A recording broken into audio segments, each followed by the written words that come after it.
خرچ کرے۔ ایک بات سمجھ لیجئے کہ مال کمانا اور مال میں اضافہ کرنا یہ مسلمان کے لیے ممنوع نہیں ہے۔ مسلمان جائز حدود میں رہتے ہوئے مال کما سکتا ہے اور جتنا کمائے کما سکتا ہے، اپنی دولت کو بے انتہا حدود تک بھی پہنچا سکتا ہے، لیکن جائز حدود میں رہتے ہوئے۔ البتہ یہ اس پر پابندی ہوگی کہ جب اللہ تعالیٰ اسے دولت مند بنائے تو وہ اس دولت کے نشے میں چور نہ ہو،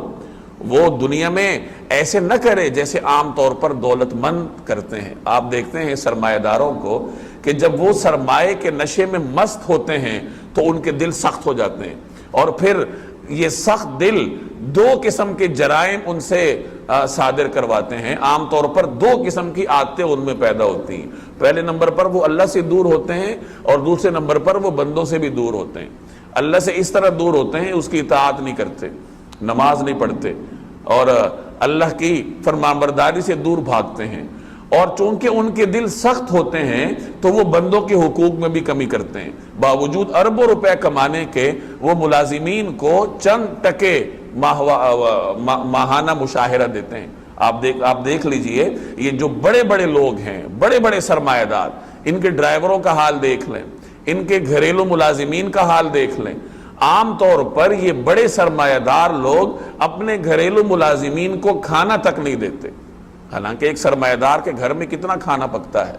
اس کے گھر میں اتنا کھانا پکے کہ وہ پورے محلے کو دینا چاہے تو وہ دے سکتا ہے جو کھانا ان سے بچتا ہے، لیکن اس کے باوجود آپ کو بہت سارے سرمایہ دار ایسے ملیں گے جو اپنے گن مینوں کو، اپنے ڈرائیوروں کو، اپنے ملازمین کو کھانا تک فراہم نہیں کرتے، اور اگر کھانا دیں گے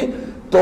ان کے لیے الگ پکوائیں گے، اور عام طور پر ایسے بھی لوگ آپ کو دیکھنے کو ملیں گے جو اس کھانے کے بدلے میں ان سے کٹوتیاں کرتے ہیں، اور تنخواہ کے نام پہ اتنی تنخواہ دیتے ہیں کہ ایک غریب آدمی، ایک غریب ڈرائیور، ایک غریب ملازم، ایک غریب چوکیدار اپنی ماہانہ آمدن ہی اس سے پوری نہیں کر سکتا۔ وہ کرائے کے گھر میں رہتا ہوگا، اس کے بوڑھے والدین ہوں گے، اور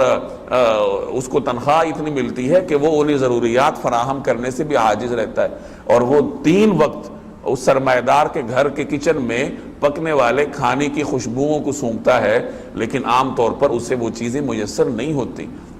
نبی کریم صلی اللہ علیہ وسلم امت پر اتنے رحیم تھے کہ آپ صلی اللہ علیہ وسلم نے لوگوں کو پابند کیا کہ جو ملازم تمہارے لیے کھانا بناتا ہے اور وہ اس کے مشقت کو برداشت کرتا ہے، اس کی گرمی کو برداشت کرتا ہے، تو اس کھانے میں سے اس ملازم کو بھی حصہ دو۔